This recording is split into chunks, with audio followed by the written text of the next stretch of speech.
হাবিব, আমি তোমার উপর একটি সুন্দর কোরআন, সুন্দর বাণী, সুন্দর বার্তা তোমার কাছে দিলাম। সেই বার্তার মাধ্যম দিয়ে কি করবে?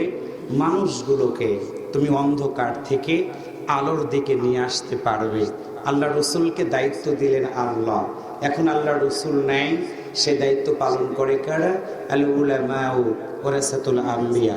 নবী যেমন ডাক দিয়েছেন, তোমরা সুদ খাবে না, ঘুষ খাবে না, জিনা করবে না, অন্যায় করবে না, মা বাবার সাথে দুর্ব্যবহার করবা না, বড়দেরকে শ্রদ্ধা করবা, ছোটদেরকে স্নেহ করবা। এই জীবনটা জীবন না, আর একটা জীবন আছে, ফিরে যেতে হবে আলমে বরজাকের জীবনে। আমাদের আমল যদি ভালো থাকে, অন্ধকার কবরের জীবনটা আমাদের আলোকময় হয়ে যাবে। একটু কিছু বলে যায় না? রসুল নাই, চলে গেছেন আমাদের ভিতর থেকে, দায়িত্ব হয়ে গেছে আমাদের। যার কারণে আমি আজকে আপনাদের কাছে এই আয়াতের ব্যাখ্যা করার চেষ্টা করব।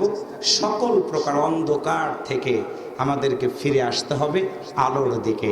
তাফসিরে ফি জিলালিল কোরআন, তাফসিরে মারিফুল কোরআন, তাফসিরে তাফহিমুল কোরআন, সবচেয়ে একটি গুরুত্বপূর্ণ মেসেজ আপনাদেরকে দিয়ে যেতে চাই। যতগুলো তাফসির আমরা পড়েছি, তাফসিরে নুরুল কোরআন থেকে শুরু করে তাফহিমুল কোরআন, অন্যতম একটি তাফসিরের ভিতরে আমরা জেনেছি অন্ধকার শব্দটা এখানে ব্যবহার করা হয়েছে, যেটা হচ্ছে তাগুত শক্তি। তাগুত শক্তিটা হচ্ছে মানুষের ঈমানটাকে কেড়ে নেয়, নাস্তিক বানায়, মুরতাদ বানায়, আল্লাহ রসুল থেকে দূরে রাখে। আজকে আমার টার্গেট থাকবে আমরা সেই অন্ধকার থেকে, তাগুত শক্তি থেকে পরিত্রাণ পেয়ে, তাগুতের হাত থেকে দূরে থেকে আমরা তারাই হব হুয়া যে তাবাকুম, আল্লাহ যাদেরকে বাছাই করেন তারাই হবে নূর, আলোর দিকে আসবে।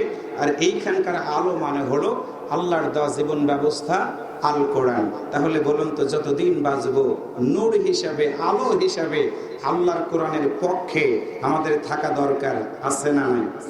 একটু কথা বলুন, আছে না নাই? আজকে যেই সময় মসজিদের উদ্যোগে আমরা মাহফিল করছি, কলেজাটা ফেটে যায়। রিসেন্টলি ভারতে 3টা মসজিদকে দখল করে নেওয়া হয়েছে। 3টা মসজিদ দখল করে নিয়ে, একটা হচ্ছে বাবরি মসজিদ, যেটা আমাদের সবার জানা, অনেক ইতিহাস ঐতিহ্য আছে যে মসজিদের সাথে। সেই মসজিদটাকে ভেঙে তছনছ করে দিয়ে রাম মন্দির বানানো হয়েছে। অযোধ্যাতে আরেকটা মসজিদটাকে ভেঙে সেখানেও মন্দির বানানো হয়েছে।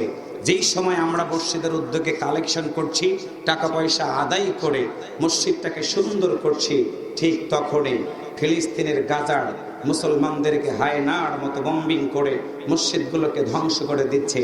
আমাদের পাশের দেশে যাদেরকে আমরা আশ্রয় দিয়েছি, মায়ানমারে মুসলমানদেরকে আশ্রয় দিয়েছি, নতুন করে রাখাইন এবং আরাকান আর্মিদের সাথে যুদ্ধ সংগঠিত হয়ে অসংখ্য মসজিদগুলোকে তারা ভেঙ্গে তছনছ করে দিচ্ছে। যেই সময়, এমনই সময় এখানে বসে মসজিদের উদ্যোগে মাহফিলে বসেছি, পায়ে ধরে বলে যাই, শুনবেন, বুঝবেন, বাংলাদেশ কেন গোটা দুনিয়ার মসজিদের মর্যাদায় একই। গোটা বিশ্বের একটা মসজিদের ইট যদি কেউ ভাঙ্গে, মুসলমান হিসেবে আমি সেটা মানতে পারি না। গোটা বিশ্বে একজন মুসলমানের গায়ে কেউ যদি আঘাত করে, সেটা আমি মানতে পারি না। গোটা বিশ্বের যে কোনো জায়গাতে আল্লাহর একটা কোরআনের কপিকে কেউ যদি পুরাই ফেলে দেয়, আমি সেটা মানতে পারি না। সুতরাং আজকের এই মাহফিল থেকে আপনাদের কাছে আওয়াজ রাখতে চাই, অনুরোধ রাখতে চাই, যে মসজিদ গড়ার উদ্দেশ্যে আমরা এখানে বসে আছি, আজকে যদি খ্রিস্টানরা একত্রিত হয়ে আল্লাহর ঘরগুলোকে তারা ভাঙ্গার ষড়যন্ত্র করছে, মসজিদগুলোকে ভেঙে তছনছ করে দিয়ে মুসলমানরা যেন মসজিদের ভিতরে যেতে না পারে সেই ষড়যন্ত্র করছে। যেই সময়, এমন এই সময় আমরা এখানে বসে কাঁধে কাঁধ, হাতে হাত দিই, একটাই সিদ্ধান্ত নিয়ে বাড়িতে ফিরে যাব। দল আমার আলাদা থাকতে পারে, চেহারা আমার আলাদা থাকতে পারে, কিন্তু আল্লাহর ঘর মসজিদের ভিতরে ঢুকলে প্রতিটা মানুষ যেমন করে কাঁধে কাঁধ, হাতে হাত দিয়ে আল্লাহর ঘর মসজিদের ভিতরে ঢুকে আল্লাহ সুবহানাহু ওয়া তাআলাকে খুশি করতে চাই, ঠিক আজকের এই মাহফিল থেকে আমাদের একটাই আওয়াজ, একটাই স্লোগান, গোটা পৃথিবীর ইহুদি খ্রিস্টানরা এক হয়ে গেছে, মসজিদগুলোকে ভেঙে তারা মন্দির বানাবে। আর আমাদের মুসলমানদের টার্গেট থাকবে, যতদিন আমরা বেঁচে থাকবো আল্লাহর এই জমিনে কোরআনের বিধান কায়েম করে, সন্ত্রাস, জঙ্গিবাদ, মাদক মুক্ত সমাজ গঠন করে মসজিদের পক্ষ গ্রহণ করব। মসজিদের পক্ষ গ্রহণ করতে গিয়ে অত্যাচার, নির্যাতন, যেমন কি যদি মৃত্যু যন্ত্রণা আমাদের শুরু হয়ে যায়, আমরা সব কিছুকে সইতে রাজি আছি, কিন্তু আল্লাহর ঘরের একটা ইট আমরা কোনো জায়গায় খুলতে দিতে রাজি না, রাজি না, রাজি না। কারা কারা আল্লাহর ঘরকে ভালোবাসতে রাজি আছেন? দুহাত তুলে আমার আল্লাহকে দেখায় দান।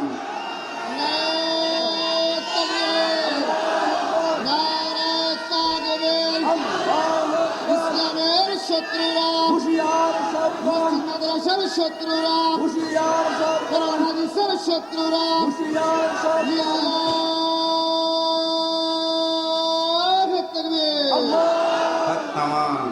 মজার বিষয় হলো যেই সময় মসজিদ ভাঙছে গোটা দুনিয়াতে, সেই সময় আজ থেকে 4 দিন আগে বাংলাদেশে যে হাফিজা মাদ্রাসা আমি দেখে আসলাম, সেই হাফিজা মাদ্রাসার 2 জন ছাত্র মিশরে গিয়ে আল্লাহর এই কোরআন তেলাওয়াত করে 4 দিন আগে প্রথম স্থান অধিকার করে আমার এই বাংলাদেশের সুনাম সুখ্যাতি চতুর্দিকে ছড়িয়ে দিয়েছে। একটু সুবহানাল্লাহ জোরে বলেন। আমি আজকে আমাদের আমজাদ ভাইয়ের কাছ থেকে নতুন তথ্য জানলাম যে এখানে একটি দাখিল মাদ্রাসা আছে। হ্যাঁ, দাখিল মাদ্রাসা, হাফিজা মাদ্রাসা। আমি বললাম পাশে প্রতাপে দাখিল মাদ্রাসা, এখানে দাখিল মাদ্রাসা কি করে হলো? কয় ভাই দুইটাই চলে, মারহাবা কইতে ইচ্ছা করে না? তার মানে আপনারা যে একটা মডেল গ্রাম, মডেল মসজিদ, মডেল কবরস্থান, মডেল মাদ্রাসা, আজকের টার্গেট হলো আমরা মডেল মুসলমান হতে চাই। কথা বলেন ঠিক না ভাইয়েরা? মডেল গ্রাম করেছি, মডেল মাদ্রাসা করেছি, মডেল মসজিদ বানিয়েছি। আজকের বিষয় হলো মডেল ইমানদার হব, মডেল মুসলমান হয়ে আল্লাহর দরবারে জান্নাতে যাওয়ার জন্য আমরা নিজেরা তৈরি হব। সবাই একটু ইনশাআল্লাহ জোরে বলেন। তাহলে বিষয় হচ্ছে অন্ধকার থেকে আমরা থাকবো দূরে। কি নিয়ে? কথা বলেন। অন্ধকার থেকে আমরা থাকবো দূরে কি নিয়ে? একসাথে বলেন, কি নিয়ে? কথাটা বলেছেন কে? আরেকবার বলেন কে? কোন সূরা? ইব্রাহিম। কোন সূরা? আয়াত নাম্বার। আমরা আজকে এক রোল নিয়ে বাড়িতে ফিরে যাব। এক রোল যাদের হয় তারা ফার্স্ট বেঞ্চে বসে, তাদেরকে ছাত্ররাও সম্মান করে, ওস্তাদও ভালোবাসে, বাবা মাও তাদেরকে আদর করে। আমরা আজকে এক রোল বানাবো, 1 নম্বর ছাত্র হব। মরে যাওয়ার পরে আল্লাহ যেন ডাক দে বলে, তুমি আমার খাঁটি গোলাম ছিলা, তোমাকে রেখে গেছে মাটির কবরে, তুমি চিন্তা করো না, মাটি যত ওজন বেশি হোক না কেন, আমি আল্লাহ কথা দিলাম তোমার কবরটা মাটির থাকবে না, আমি আল্লাহ তোমার কবরটাকে জান্নাতের বাগান বানাই দিব। তাহলে বলুন তো, অন্ধকার থেকে ফিরে আসবো কার দিকে? আলোর দিকে। কথাটা যেন বলেছেন কে? কোন যেন সূরা? কথা বলেন, কোন যেন সূরা? কত নম্বর আয়াত? 1। আমরা হব 1। আসুন সেই প্রত্যাশা রেখে আলোচনার দিকে ফিরে যাচ্ছি। মনোযোগ দিবেন আমার দিকে, তাকে ঘুমাবেন না, ঝিমাবেন না। ঘুমাবেন তখন এই যে পাশে, ওই যে পাশে রেখে আসবো আমরা, মাটি দিব। আপনি সেদিন চেষ্টা করবেন, চিল্লাইতে পারবেন না। আমাদের সাইদুর ভাই কয়েকদিন আগে আমি মাহফিল করলাম, আমার মাহফিল এত কেঁদেছিল বেচারা। পরের দিন আমাকে বলল সেই মানুষটা মারা গেছে। সাইদুল ভাইকে যে ফেরেশতা আজরাইল রুহটা কবজ করে নিয়েছে, আপনাদের গ্রাম তো মডেল গ্রাম, আজরাইল আসার মতো কি ক্ষমতা আছে? একসাথে বলেন, আছে? কোনো কিছু কুলাবে না, আজরাইল আসবে, ধরে ফেলে দেবে। আজকে আপনাদের জীবনে সুন্দর সুযোগ এসেছে নিজের জীবনটাকে পরিবর্তন করার। আসুন সেই প্রত্যাশাটা রেখে আলোচনার দিকে ফিরে যাচ্ছি। যুবক যারা বিয়ে করো নাই, কারা কারা একটু হাত তোলো তো দেখি, যারা বিয়ে করো নাই। আজকের মাহফিলে যুবক আছে অনেক, একটু মারহাবা বলেন সবাই। এটা যুবকদের জন্য, যুবকদের জন্য একটা মারহাবা। এবার যুবক যারা আছো তোমরা হাতটা তুলে বলো তো দেখি আল্লাহু আকবার। যারা বিয়ে করো নাই তারা বলবা আল্লাহু আকবার। এবার আমরা যারা বিয়ে করেছি না, আমরা যারা বিয়ে করেছি আমরা একটু আওয়াজ করে বলবো আল্লাহু আকবার। আরেকবার বলি আল্লাহু আকবার। আব্দুল কাদের ভাই বয়স হয়েছে কিন্তু মনে বিয়ের বয়স এখন। মুরব্বিদের যে আওয়াজের অবস্থা, তার মানে বয়স হয়ে গেছে, আমাদের ইমানি শক্তি কমে নাই। আসুন তেলাওয়াত করে আলোচনার দিকে ফিরে যাচ্ছি। পড়ুন সবাই আমার সাথে। আপনাদের এলাকাতে কি শয়তান আছে? কথা বলেন নাই কেন? একটু আওয়াজ করুন। আপনাদের এলাকাতে কি শয়তান আছে? শয়তান নাই রে ভাই। শয়তান যদি থাকতো তাহলে তো আজকের মাহফিলটা তো সুন্দর হতো না। শয়তান আছে শয়তানের জায়গায়, আমরা থাকবো আমাদের জায়গায়। টার্গেট একটা, আমরা এক হব, শয়তানের কাছে মাথা নত করব না। রাজি আছি তো? তাহলে সেজন্য আমাদের কাজ কি? অন্ধকার থেকে আলোর দিকে ফিরে আসতে হবে। কি যেন নিয়ে? কথা বলেন, কি যেন নিয়ে? আসুন সেটা নিয়ে কথা আমার। পড়ুন সবাই আমার সাথে।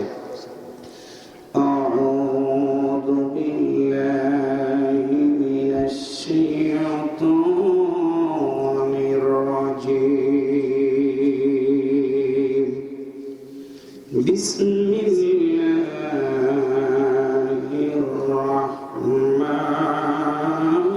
রাহমানির রহিম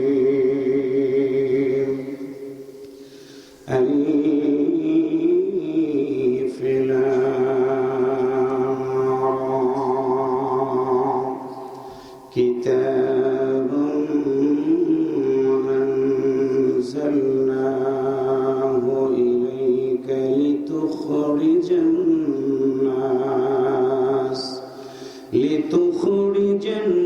নাস মিনাদ যুলুমাতি ইলান নূর।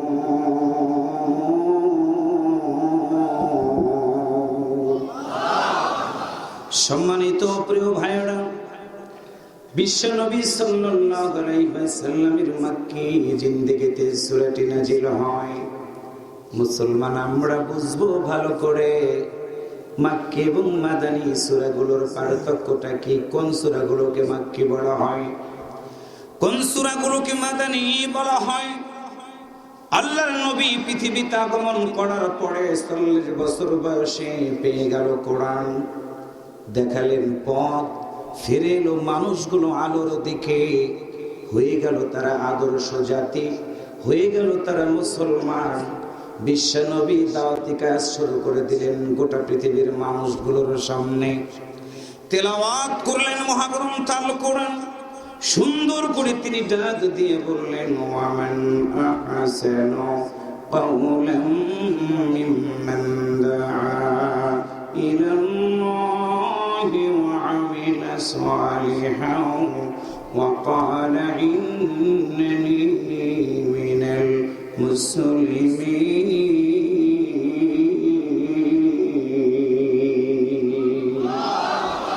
আল্লাহর নবী দাওয়াত দিয়ে বললেন পৃথিবীর মানুষেরা শুনে নাও, তুমি যদি মানুষ হও, আল্লাহ বললেন ওই ব্যক্তির কথার স্যার কারো কথা সুন্দর হবে, কারো কথা ভালো হবে, কারো কথা উত্তম হবে, যে ব্যক্তি মানুষগুলোকে আল্লাহর পথে আহ্বান করে, শুধু আল্লাহর দিকে আহ্বানই করে না, ও আমিলা সালিহান, এবং তারা ভালো কাজ করার সিদ্ধান্তটা গ্রহণ করে।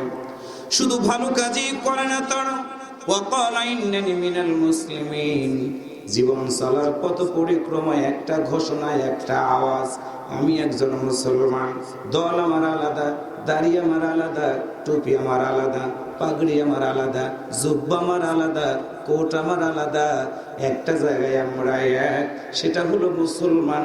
আওয়াজ করে বলুন আমরা কি, জবান খুলে বলুন আমরা কি। মুসলমান কাকে বলা হয়? আমরা মুসলমানের সংজ্ঞা না জানার কারণে ধর্মনিরপেক্ষ থেকে শুরু করে কমিউনিজম, এত কিছু মানুষের পিছনে আমরা ছুটি।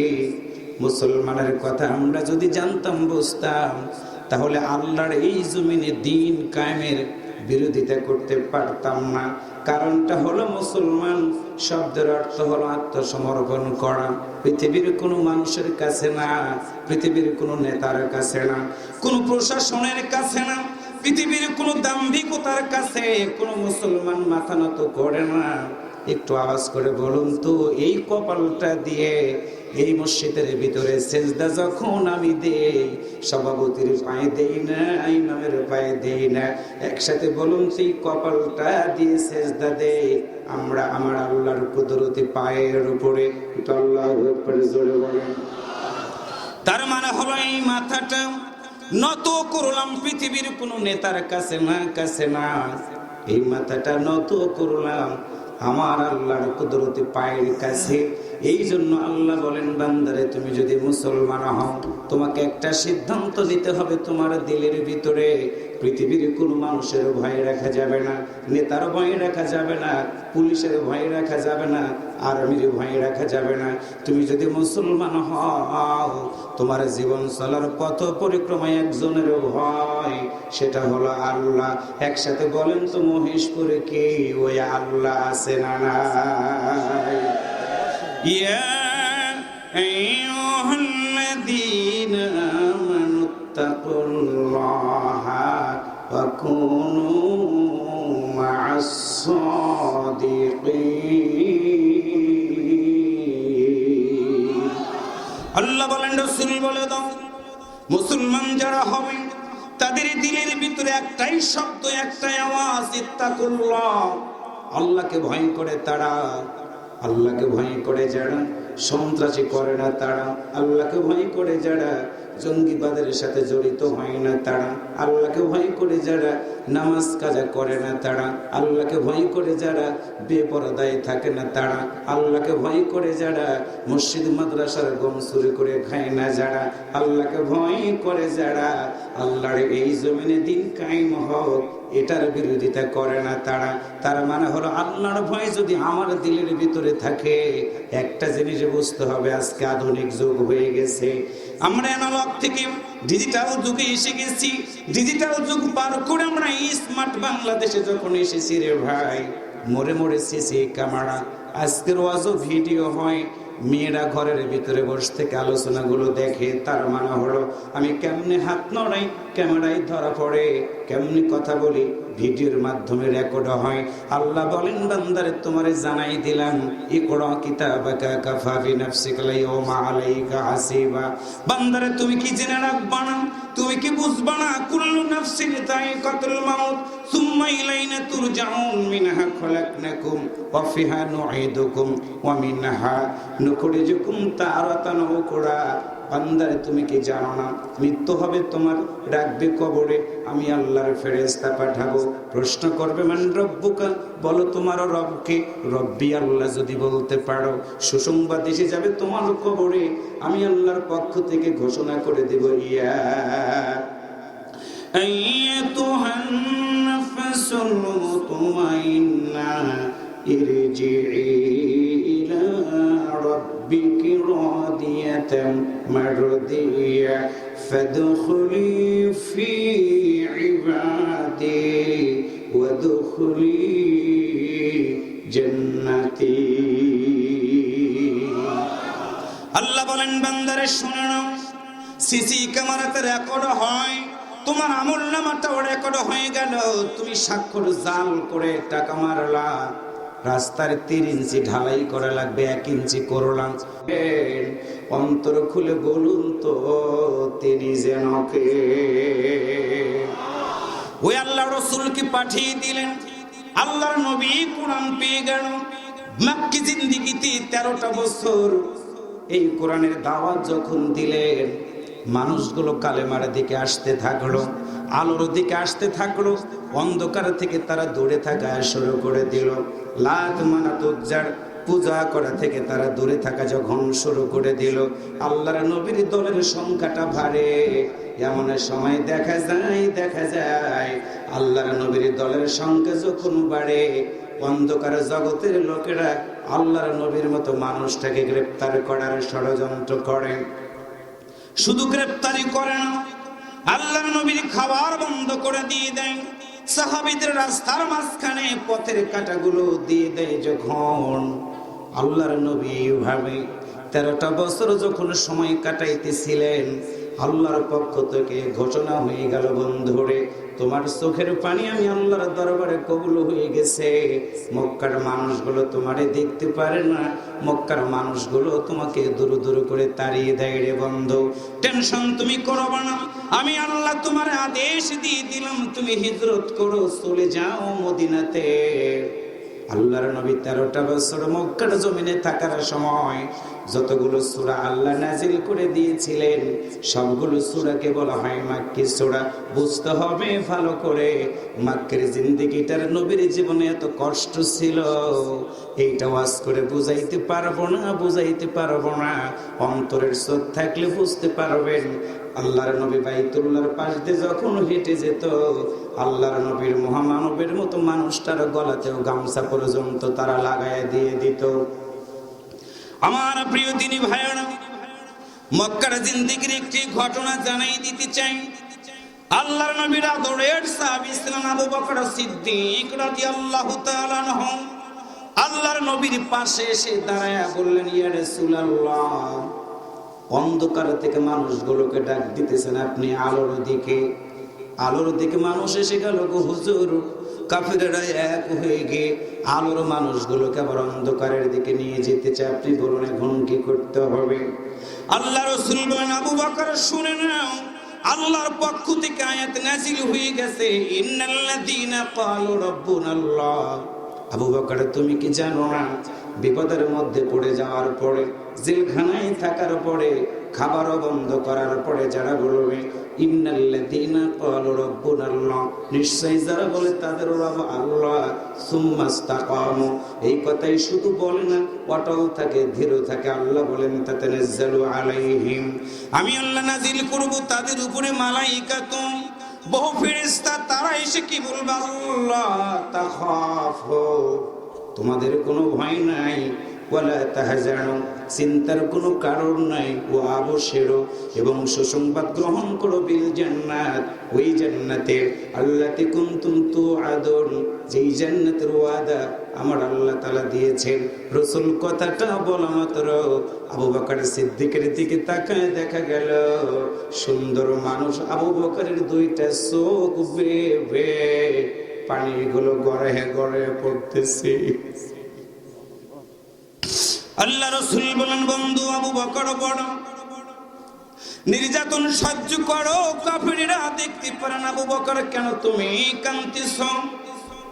আল্লাহর নবীর দিকে আবু বকর তাকায় বলে, ইয়া রাসূলুল্লাহ সাল্লাল্লাহু আলাইহি ওয়াসাল্লাম, জান্নাতের কথা আপনি বলেছেন, আমি আবু বকরের মনের ভিতরে শখ হয়ে গেছে, ওই জান্নাতে আমি থাকতে চাই। আল্লাহ রাসূল বলেন, আবু বকর রে শুনে রাখো, ওই জান্নাতে তুমি যদি থাকতে চাও তোমার আমি জানাই দিয়ে দিলাম, বিপদে পড়ে থাকো, সুখে থাকো, দুঃখে থাকো, অন্ধকারের মানুষগুলোকে আলোর দিকে তুমি আবু বকরকে ডাক দিতে পারো না।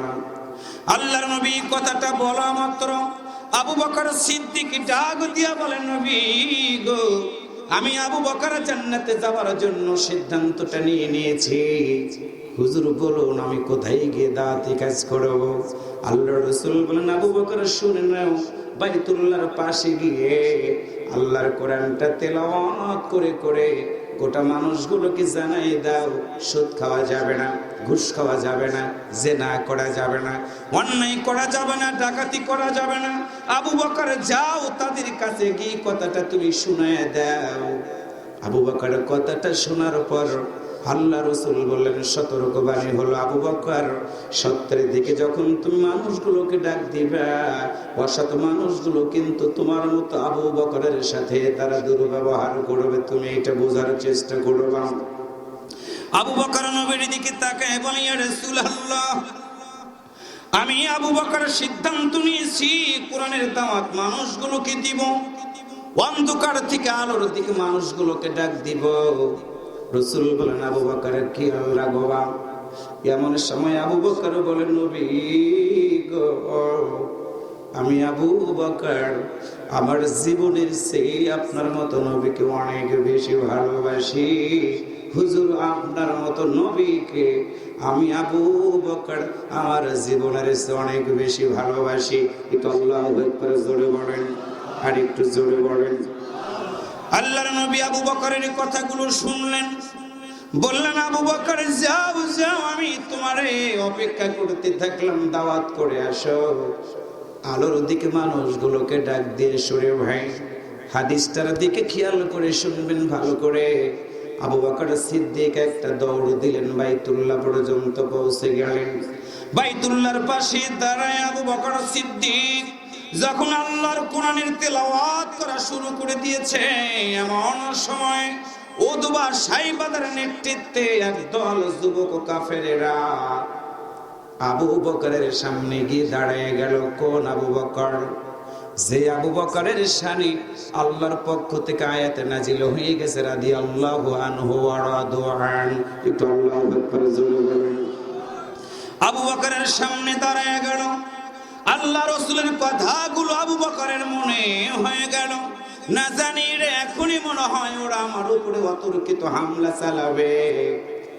আবু বকর অন্ধকার থেকে মানুষগুলোকে যখন ডাক দেওয়া শুরু করে দিয়েছেন, উতবা সাহেবেরা মিলে আদরের সাহাবী বিশ্ব নবীর একমাত্র আবু বকর বেশি লম্বা ছিল না, বেশি খাটো ছিল না। সাহাবীদের ভিতরে সবচেয়ে নরম সাহাবী ছিলেন, তিনি হলেন আবু বকর সিদ্দিক রাদিয়াল্লাহু তাআলা আনহু। এটা আল্লাহু আকবার জোরে বলেন। উতবার নেতৃত্বে একদল কাফেররা এসে আবু বকরকে ঘেরাও করে ফেলে দিল। ডান দিক থেকে মারে, বাম দিক থেকে মারে, সামনের দিক থেকে আবু বকরের মতো মানুষটার গায়ে মারে। কিতাবের ভিতরে পড়লাম আবু বকর আঘাতগুলো সইতে পারলেন না, পড়ে গেলেন জমিনের উপরে। চাবুক দিয়ে তার গায়ে আঘাত করা শুরু করে দিল। একটা করে চাবুকের আঘাত করেন। আবু বকর সিদ্দিকের গোটা বডি থেকে যেখানে চাবুকের আঘাত লাগে ওইখান থেকে গোশতগুলো উঠে ফাঁকে পড়ে যায়। আবু বকর জমিনে শুয়ে আছে, বাক শক্তি রুদ্ধ হয়ে গেছে। এমন সময় উতবা এসে ডাক দে, বলে কাকে মারো? উতবার লোকেরা বলে আবু বকরকে মারি। কেন মারো তোমরা? উতবাকে জানাই দেওয়া হলো আবু বকর আমাদেরকে মানুষগুলোকে অন্ধকার থেকে আলোর দিকে ডাক দেওয়ার জন্য চেষ্টা করতেছে। আবু বকর সিদ্দিকের তখন জ্ঞান নাই। উতবা তখন ডাক দিয়া বলল, তোমরা কারা রে? আবু বকরকে ধরো।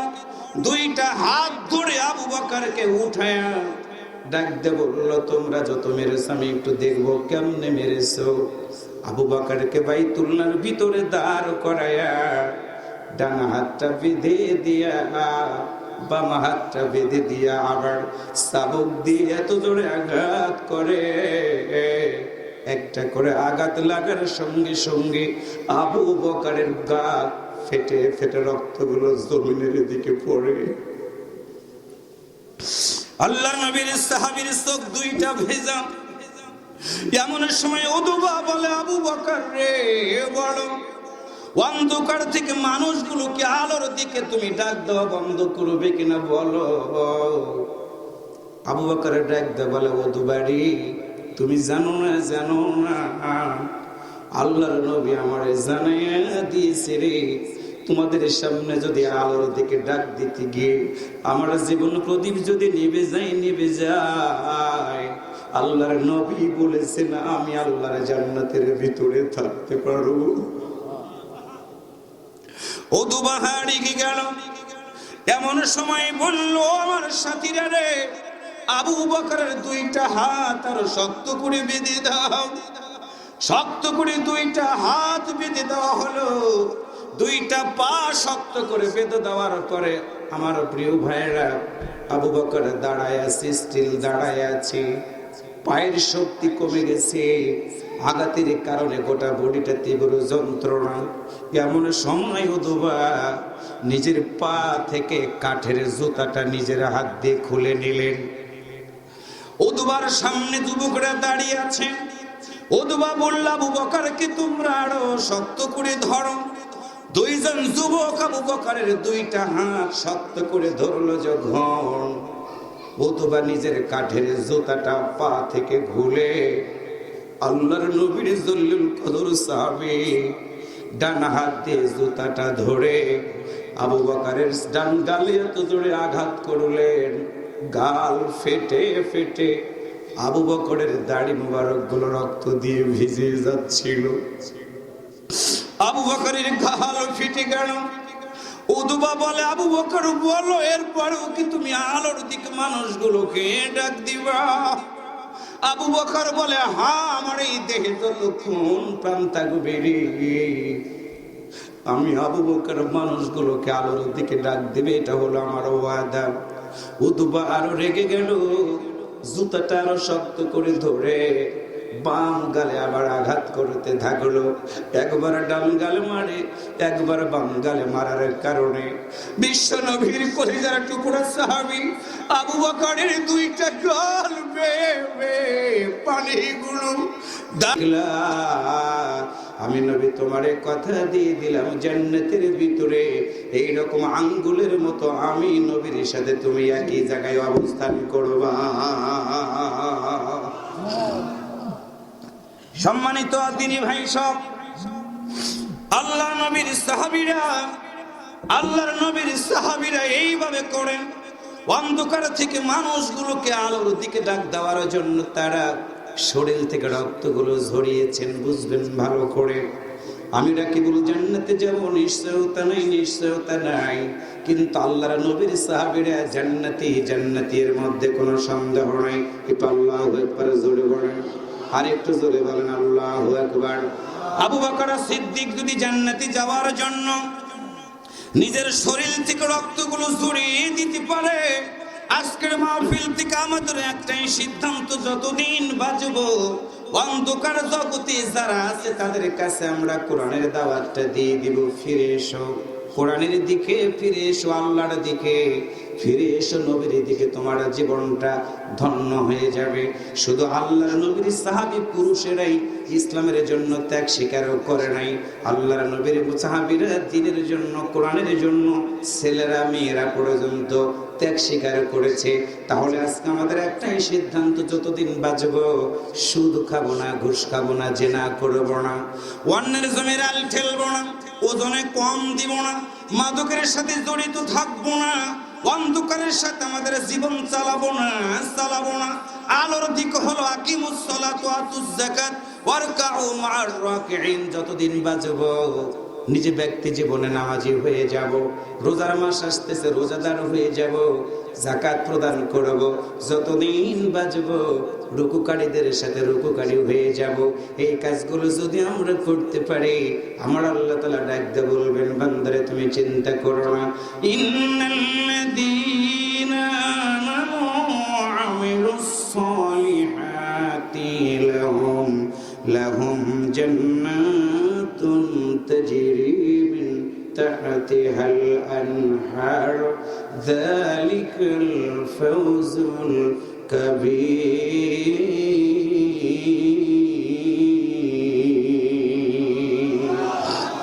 আরেকটু জোরে বলুন আল্লাহু আকবার, আরেকটু আওয়াজ করে বলুন আল্লাহু আকবার। এই জন্য আমার পুরুষ ভাইরা যারা সামনে বসে আছেন, পায়ে হাত দিয়ে আজকে সূরা ইব্রাহিমের 1 নম্বর আয়াত থেকে আপনাদেরকে জানাই দিয়ে গেলাম, বাবা হয়েছেন, সন্তানগুলোকে আলোর দিকে ডাক দিবেন। তা যদি না করেন, আর একটা হাদিস বলি, যেদিন আপনি মরে যাবেন আপনার কলিজার টুকরা সন্তান আপনার এই বুকের উপরে পাড়া দিয়ে জাহান্নামে চলে যাবে। বাবা সেদিন আফসোস করবে, ডাক দা বলবা, বুড়ে তোমার জন্য আমি বাবা কত কষ্ট করেছি, আজকে তুমি আমার বুকের উপরে পাড়া দিয়ে কেন তুমি জাহান্নামে যাবা? আপনার এই সন্তান বলবে, আব্বা যত কথা বলেছো সব শুনেছি আমি, কিন্তু তুমি কেন আমাকে অন্ধকার থেকে আলোর দিকে হাতটা ধরে কেন ডাক দাও নাই? মা বুঝবেন ভালো করে, আপনার সন্তান যদি আপনার বুকের উপরে না ঘুমায়, কষ্ট পান আপনি। মা জাতি এমন একটা জাতি, মা সন্তানের জন্য মিথ্যা কথা বলে, স্বামীর জন্য মিথ্যা কথা বলে। কেমনে শুনে নেন, পাতিলের ভিতরে খাবার নাই, প্রতাপ থেকে 1 কেজি গরুর গোশত কিনে নিয়েছেন, স্বামী খেয়েছে, সন্তান খেয়েছেন, আত্মীয় স্বজন খাওয়ার পরে মাকে যদি জিজ্ঞাসা করেন, মা তুমি কি খেয়েছো, মা তখন মুস্কি হাসি দিয়ে বলে, বেটারে কতবার খেয়েছি, তুমি এটা বুঝতে পারো না, কয়টা পিস খেয়েছো? মা বলে, আমি অনেকগুলো পিস খেয়েছি বাবা। তার মানে হলো একটা মাত্র মানুষ, একটা মাত্র মা নিজে না খেয়ে মিথ্যা কথা বলে সন্তানদেরকে সান্ত্বনা দিয়ে দেয়। এটা আল্লাহু আকবার জোরে বলো। স্বামী যদি জিজ্ঞাসা করে, বিবিরে তুমি কি খেয়েছো? স্ত্রী মুচকে হাসি দিয়ে বলে, স্বামী আমার, হ্যাঁ আমি খেয়েছি। কিন্তু একটা বার খবর নিয়ে দেখলেন না, 10 জন পরিবারের মেম্বার, 2 জন আত্মীয় আসার পরে 1 কেজি গোশত কিনেছেন, কেমনে থাকে? তার মানে হলো সন্তানের জন্য মা মিথ্যা কথা বলে, স্বামীর জন্য মা মিথ্যা কথা বলে। কারণটা হলো, এই কথাটার মানে হলো নিজের জীবনের চেয়ে সন্তানটাকে একজন মা বেশি ভালোবাসে, নিজের জীবনের চেয়ে স্বামীকে বেশি ভালোবাসে। আল্লাহর নবীর একদম শেষ স্ত্রী আয়েশা সিদ্দিকা রাদিয়াল্লাহু তাআলা আনহা স্বামীকে কেমন করে বেশি ভালোবাসতো। আল্লাহর নবী যুদ্ধের ময়দান থেকে বাড়িতে ফিরে এসেছেন।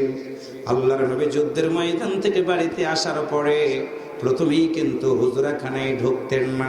বাইতুল্লাহর পাশে মসজিদে নববী থেকে আল্লাহর নবী নামাজ আদায় করে তিনি বাড়িতে ফিরতেন।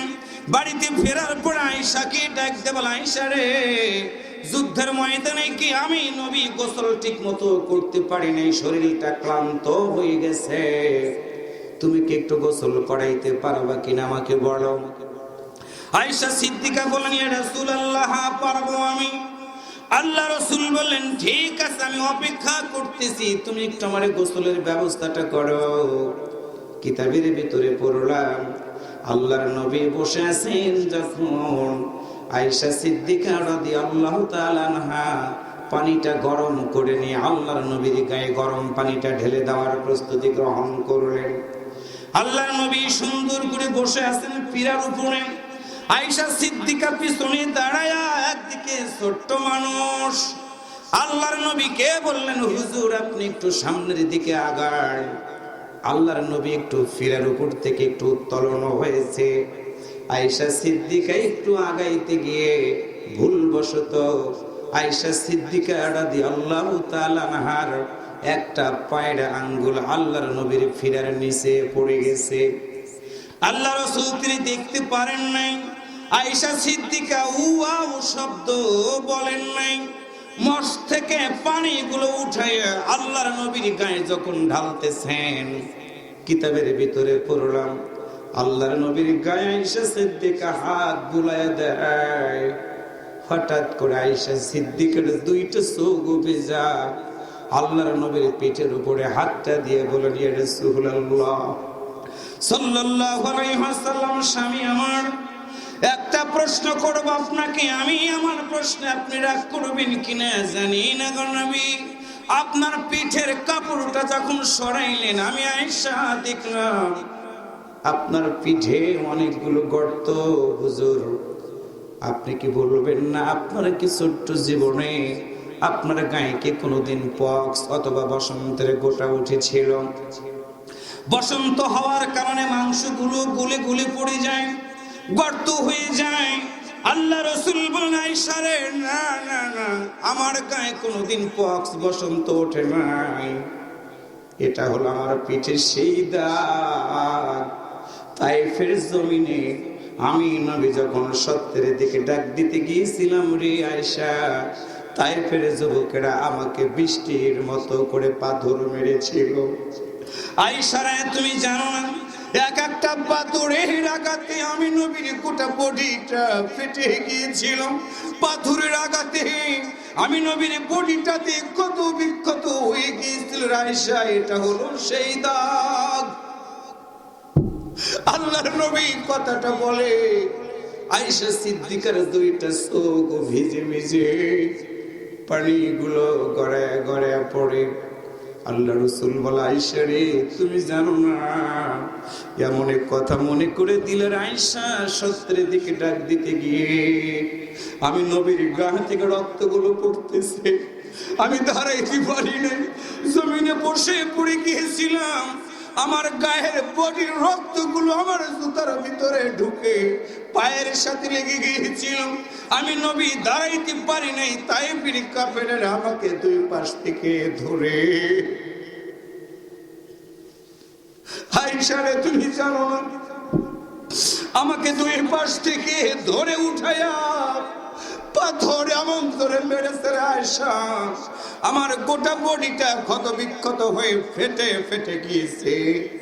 আয়েশা রে, এটা আমার সেই তায়েফের পাথরের আঘাতের দাগ।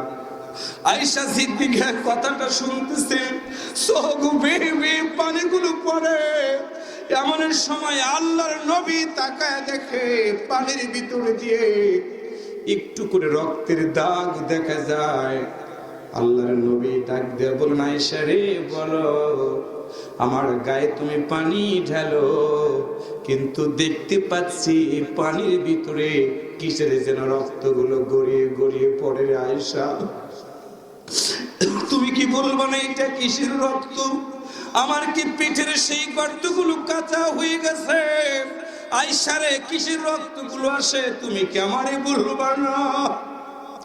এমন সময় আয়েশা সিদ্দিকা ডাকতে বলি, হে রাসূলুল্লাহ, অন্যায় হয়ে গেছে আমার, আপনি যখন পায়ে একটু উঁচু হতে বলেছিলাম আমি আপনাকে, হঠাৎ করে আমার একটা পায়ের আঙ্গুল, আপনি যেই ফিরাতে বসে আছেন গো নবী, ওই ফিরার নিচে যাওয়ার কারণে আপনি বসা মাত্র আমি আয়েশার পায়ের আঙ্গুলগুলো চিকন নবী, পাহাড়ের মতো মানুষগুলো কষ্ট পায় না।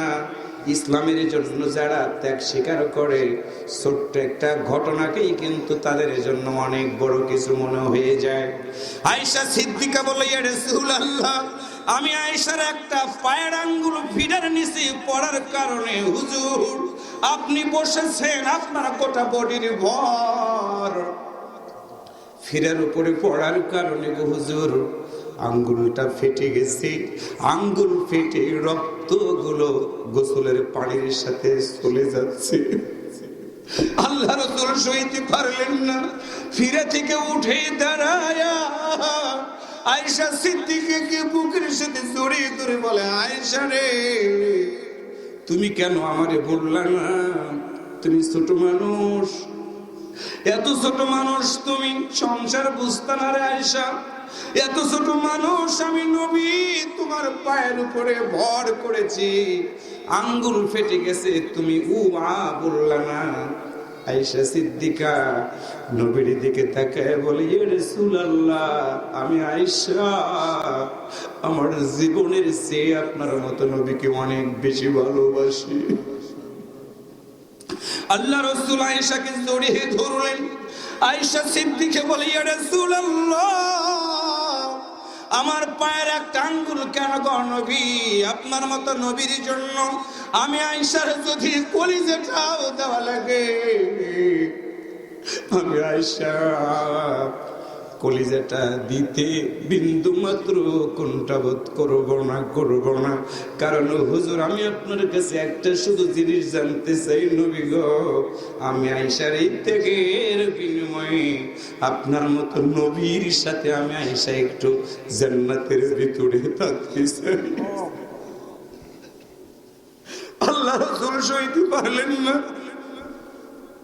আয়েশাকে জড়িয়ে ধরে বলে, আয়েশা রে, তোমার বাবা জান্নাতি মানুষ, দিনের জন্য সব দিয়ে দেয়, তার মেয়ে তুমি আজকে জীবন দেওয়ার জন্য তৈরি হয়ে গেছো রে আয়েশা, আমি তোমারে কথা দিয়ে দিলাম, তোমার মতো আয়েশাকে ছাড়া আমি নবী জান্নাতের ভিতরে কদম দিব না। আল্লাহু আকবার বলো। সম্মানিত দিনী ভাই সব, এইটা হলো ইসলাম, এইটা হলো আলো, জীবন দিবে, কিন্তু আল্লাহর নবীর কাছে তারা সব দিতে রাজি আছে, নবীর দল থেকে পিছপা হয় নাই। আমি আপনাদের কাছে এই সূরা ইব্রাহিমের 1 নম্বর আয়াত থেকে জানাই দিলাম, আমাদেরকেও ত্যাগের মহিমায় উজ্জীবিত হতে হবে, আমাদের সন্তানগুলোকে দ্বীনের জন্য দিতে হবে, নিজেদেরকে উৎসর্গ হতে হবে। আল্লাহর জমিনে দ্বীনের জন্য, কোরআনের জন্য যদি আমাদের প্রয়োজন হয়, ত্যাগের মহিমায় উজ্জীবিত হয়ে আমাদের রক্তের বিনিময়েও যদি হয়, এই সুন্দর সমাজটাকে আরো সুন্দরে পরিণত আমাদের করতে হবে। এই জন্য মাদের আগে আসতে হবে, বোনদের আগে আসতে হবে, যুবকদের আগে আসতে হবে। সূরা ইব্রাহিমের 1 আয়াতের তাফসীর করে আপনাদের কাছে জানাই দিয়ে গেলাম, অন্ধকার থেকে আলোর দিকে যদি আসতে পারি রে ভাই, এই কবরে রাখার সঙ্গে সঙ্গে আল্লাহর পক্ষ থেকে জান্নাতি মানুষ হিসেবে আমার জন্য সুসংবাদ হয়ে যাবে। আমার আল্লাহ তাআলা আমার এই জীবন শেষ হওয়ার পরে জান্নাতি মানুষগুলোর কাতারে শামিল করে দিয়ে আওয়াজ করে আমরা সবাই একটু বলি আমিন।